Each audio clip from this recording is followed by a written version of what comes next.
So you joined me a little bit earlier than expected. The weather was just looking absolutely banging and I thought, I've got to get out. Like, the southwesterly was blowing in, absolutely smashing into the bank. The pressure was low, we due a bit of rain as well. I thought, oh, perfect time to get out. Now I wasn't planning on coming down for another week or so, but with the weather conditions I thought, oh, I've just got to go down, I've just got to give it a try and just try and get a feel for the place again. Now I got down and obviously I couldn't really see much because of the ripple on the water. I mean, I couldn't pick any signs of fish up.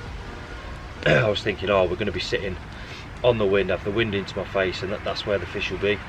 After walking for maybe 40 minutes, I still couldn't see any signs of fish, so I decided to set up, get my rods out on the pre-baited spots that I've already got, and yeah, just basically just hope to try and get the campaign off with a little bit of a kind of fluke, really. So I've sat there for around 3-4 hours, and I thought I can't sit here much longer. The wind's absolutely howling in, the bobbins are going mad. So I've slapped right off, bobbins on the deck, still getting indications. I mean, it's absolutely doing my head in. So I've gone to one of the pegs that are off the back of the wind. I've had a little walk around, and it's there, it's flat calm pretty much. I mean, that area doesn't really see a lot of wind, obviously, unless it's a northerly wind going in. So it's flat calm. I've sat there, and after about 15 minutes I've seen carp show. And I'm like, so I've picked my rods up, I've took a walk around, I've put a little bit of bait in. Now in the meantime, I've had my friend who I'm with, who's a couple of pegs between where I am now and that little swim that's out of the way, just trickled a little bit of bait in, you know, just a couple of 12 millers, bit of chopped nut, and I thought, yeah, right, this is it.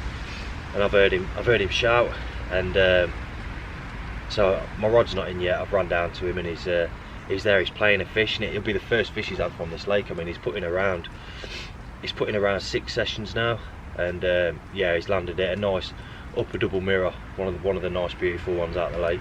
And I thought, right, I've got to get on this now. So I've popped in my rods. I've sat there for maybe 3 hours, watched the fish come round. I mean, they're not really having it, the pressure's on the way up. So I've come back here, come back into this swim, flip my rods down, pre-baited space. I put one out on a hump that sits around probably 50 yards, and again the wind was just absolutely howling in, so I thought I couldn't leave it on there. So I've removed the rod from the middle, and it's got dark, nothing's really happened, no fish showing. Around 11:30, right hand rod goes off, and I'm thinking, oh, it's the wind's absolutely battering me here.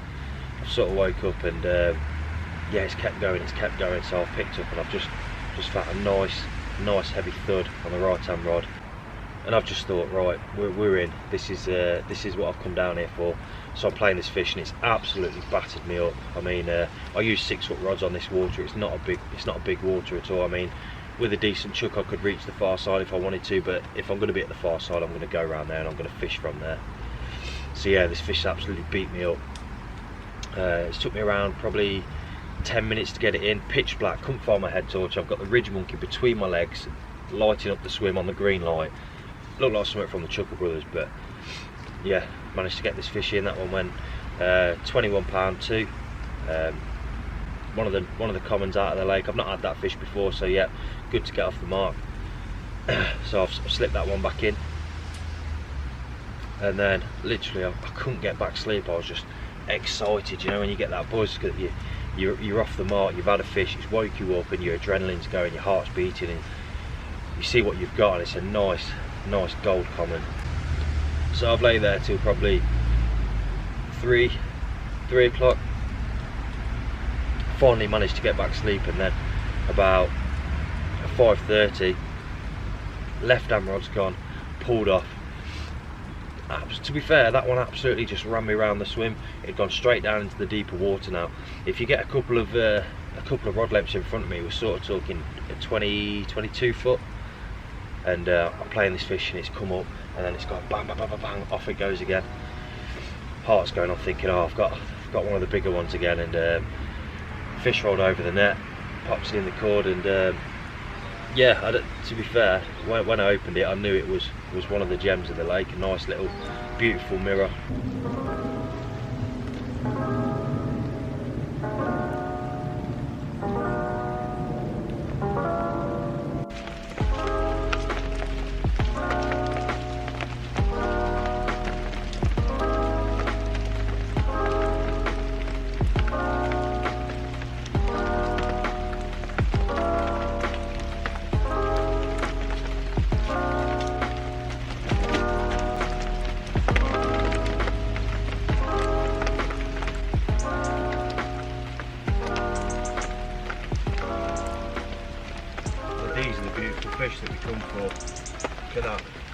white tips, lovely scales, dark mirror. These are the gems that are in here that I'm after. I'm not too bothered about the big ones, about the mid-20s.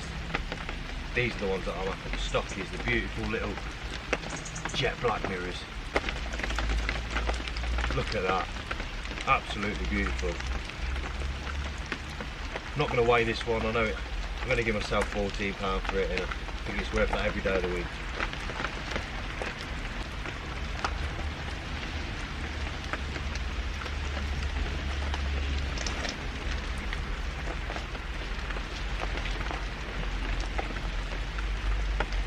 You know, those are the fish that I'm here for. I'm not here for the big fish. I mean, there's, I say big fish, there's mid-20s in here, but they're all black, nice fish, good condition. There's one in here that's a bit of a character. His name's the Pirate.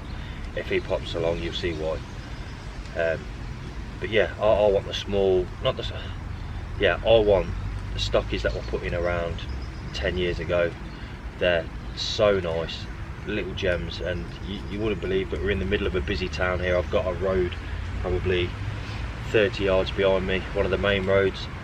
It's a nice little getaway really, surrounded by houses here as well, sunken down around 30 foot, but yeah, autumn campaign's off to a nice start, so I'm knackered now, and I'm going home.